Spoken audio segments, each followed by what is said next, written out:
Hello everyone and welcome back to Echoes, to another edition of Shocking Sports Accidents. Last time, we uncovered tragedies that unfolded mainly across stadiums and racetracks around the world.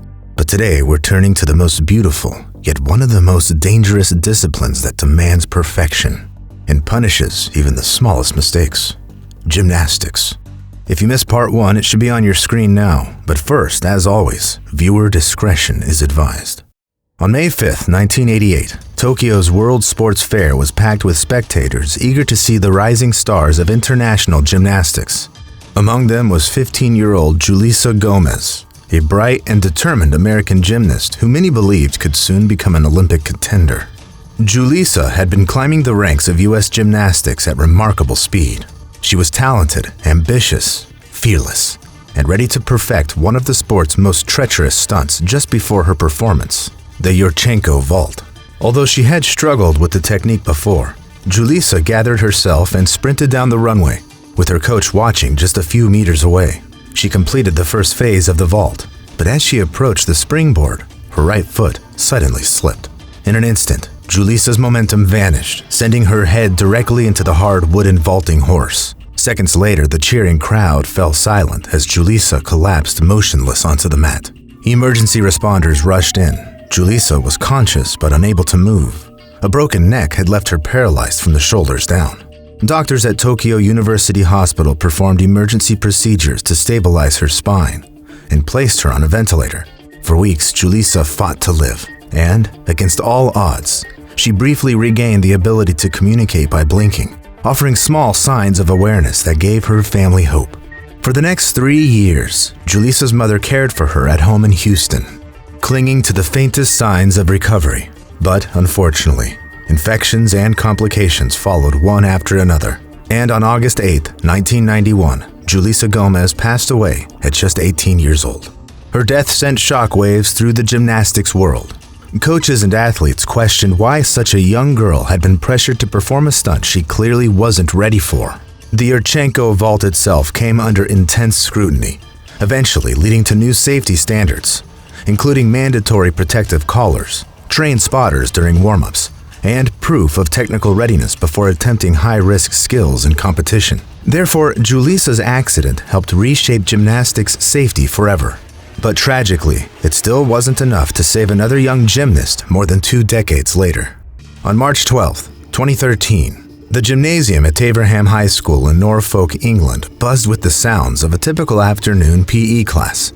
It was the final period of the day, and students were allowed to rotate freely between stations as part of a gymnastics unit. 12-year-old Trevin Hope Jocelyn, known for her love of gymnastics and bright energy, had already completed a few successful vaults over the pommel horse. Confident and eager to squeeze in one more attempt before the bell, Trevin took her place, ran forward, and launched into the air.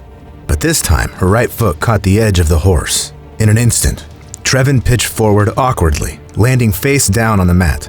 CPR and first aid were administered immediately as the school teachers called for paramedics. Trevin was still breathing when they transported her to the hospital, but scans soon revealed that her neck had hyperextended on impact, causing catastrophic spinal damage.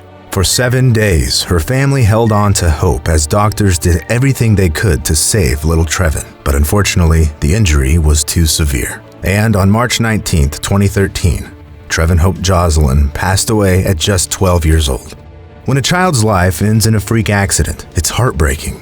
Yet sometimes the cause isn't chance, but unmistakable human carelessness, just like in the next case. On June 18, 2009, inside a training facility in Townsville, Australia, 19-year-old Michelle Maitland walked into an adult gymnastics session, something she had recently taken up again after years away from the sport she loved. That evening, Michelle was practicing advanced tumbling techniques on a trampoline, guided by the class coach. One of the drills involved a backward somersault with a twist. Difficult, but not uncommon for the young gymnast, so Michelle had just watched the move demonstrated and prepared to try it herself. But as she launched off the trampoline, she over-rotated slightly and landed just beyond the main matting zone. Since the crash mat had been removed, the surface she landed on was nothing more but bare concrete, and Michelle came down head first. In a split second, the impact fractured her skull, and she lost consciousness on the spot. Fellow gym-goers rushed to help, and Michelle was transported immediately to Townsville Hospital. But sadly, shortly after arrival, she was declared brain dead. She died the next morning. The investigation that followed revealed a series of serious failures, including the missing mat and the fact that the coach on duty wasn't even watching at the moment Michelle jumped, having turned away to assist another athlete. The court later ruled the tragedy entirely preventable, and in the end, Gymnastics Townsville was fined $70,000 for safety violations. Though, of course, nothing could ever bring Michelle back or rewind the carelessness that led to her tragic end. Yet sometimes, even when the best equipment is in place and elite coaches are watching, fate can strike just as brutally. 21-year-old Séverine Amarode Jala Abaka had already become one of Cameroon's most promising gymnasts. A national team athlete, she had competed at several major continental events and African games, reaching multiple finals and inspiring younger athletes across the country. On May 17, 2021, while training at the national facility in Yaoundé, Séverine was preparing for the upcoming African Championships, one of the most important events of her career. However, during her performance on the uneven bars, something went horribly wrong. Mid-routine, she suddenly lost control and fell hard from the apparatus, landing badly and suffering a catastrophic neck fracture. Medical teams rushed her into emergency surgery, and at first things looked hopeful. Séverine regained consciousness after the operation and even managed to wish her teammates good luck ahead of their next competition. But just days later, her condition suddenly worsened, and before she could return to the gym she loved, Séverine Jala Abaka passed away from complications related to the injury. What makes this accident even worse is that just a few years later, a nearly identical tragedy unfolded in another country, just as haunting and unforgivable. On November 10, 2023, an ambulance sped through the streets of Hanoi, with its sirens echoing over the city. Inside lay 18-year-old Nguyen Minh Chit, Vietnam's rising gymnastics star, barely clinging to life. Moments earlier, while being lifted onto a stretcher, he had whispered to his coach, "I want to keep living." And at that time, no one yet knew just how long and painful that fight would be. Earlier that day, Chit had been training at Vietnam's National Sports Training Center, preparing for a bright sports future he had worked toward his entire life. That afternoon, he was practicing a double backflip, a routine skill performed into a foam pit.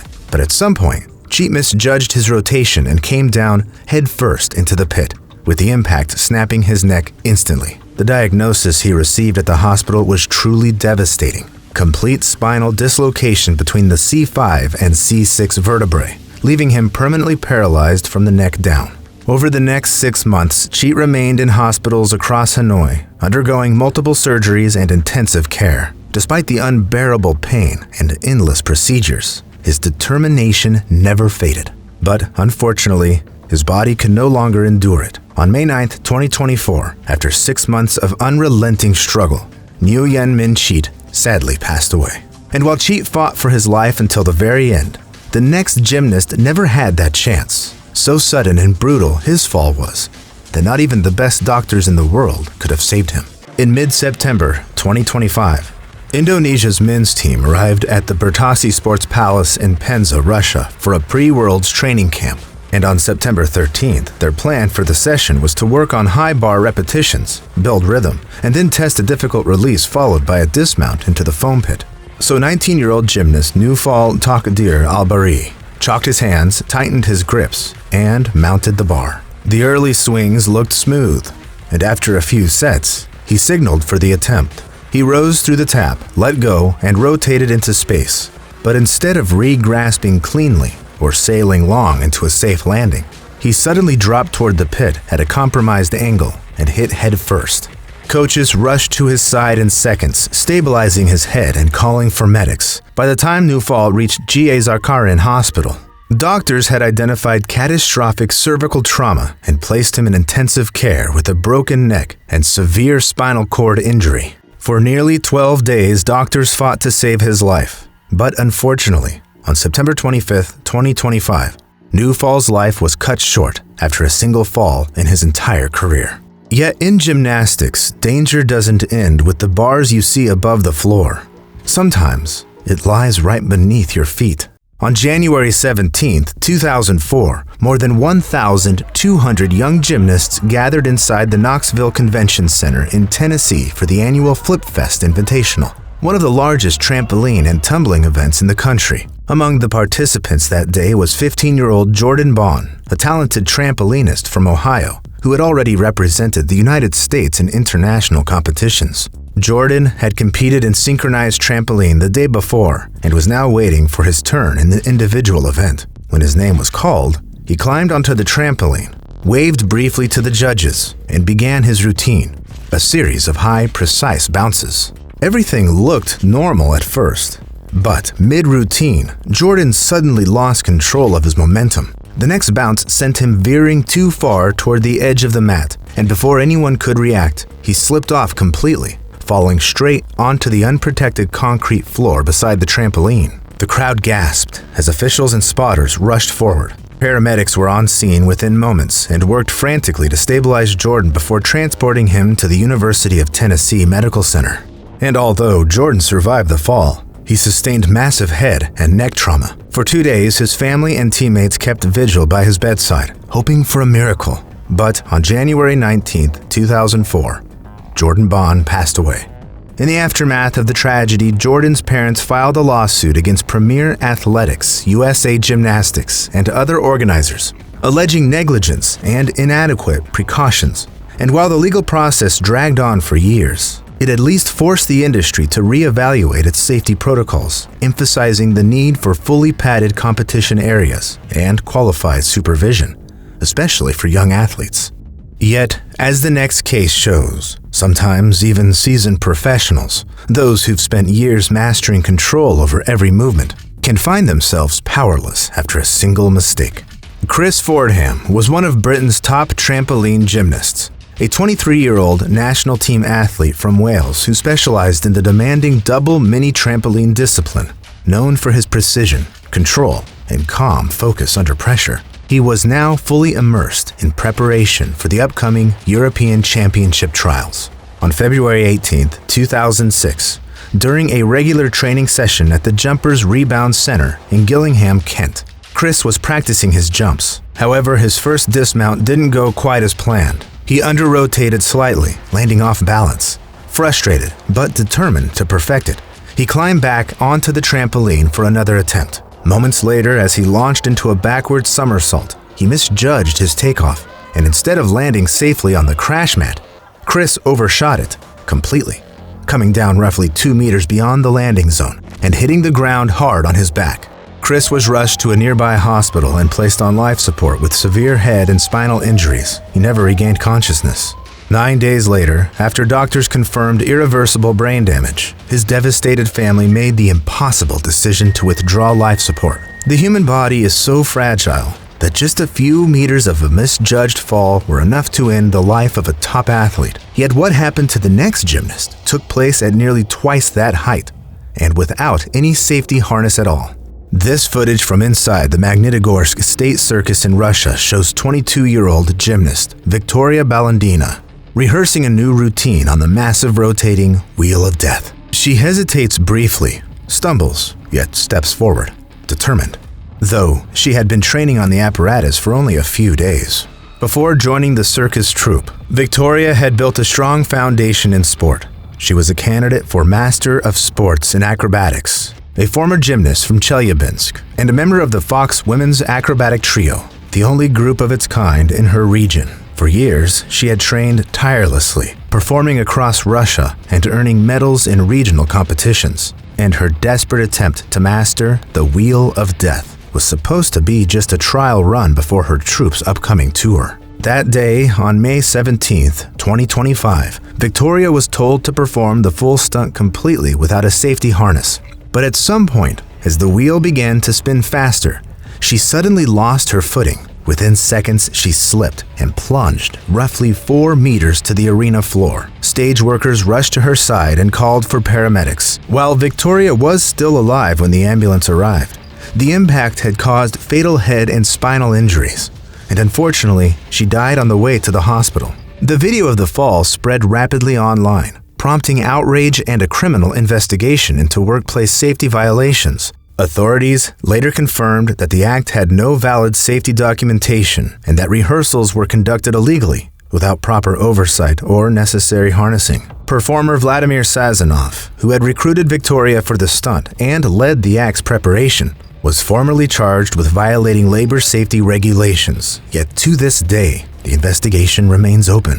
Meanwhile, the gymnast in our final case had spent years perfecting control and balance in the gym, yet outside it, a single moment of misfortune would take his life. On the night of January 26, 2025, Philadelphia was alive with celebration. The Eagles had just claimed a record-breaking NFC championship victory, and thousands of ecstatic fans poured into the streets to mark the moment in their own daring way, by climbing the city's light poles, a reckless but long-standing local tradition. And in that crowd was 18-year-old Tyler Sabapathy, a freshman at Temple University, and an accomplished gymnast from Toronto, Canada, with more than 120 medals earned across the national and international competitions. Confident, agile, and full of adrenaline, Tyler joined the cheering movement near 15th and Market Streets and began to climb one of the greased metal poles. Witnesses recall him smiling, moving with effortless confidence of a seasoned athlete, but at the top, in a single instant, his hand slipped. Tyler lost his grip and fell backward from an 8-meter height, crashing onto the concrete below. Paramedics arrived within minutes and rushed him to Jefferson Hospital, where he was placed on life support with catastrophic head injuries. His friends, teammates, and family gathered in shock, hoping for a miracle.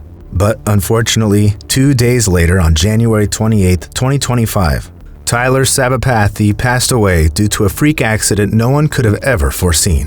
While gymnastics may be one of the most elegant and captivating sports in the world, it has also earned its place among the top 15 most dangerous disciplines. According to the University of Pittsburgh Medical Center, around 100,000 gymnasts in the U.S. alone are injured every year, from minor sprains to devastating career-ending accidents. And while fatal accidents remain rare, the stories we explored today are a grim reminder of just how devastating and unforgiving this sport can be when things go extremely wrong. Now let me ask you, which of these cases shocked you the most?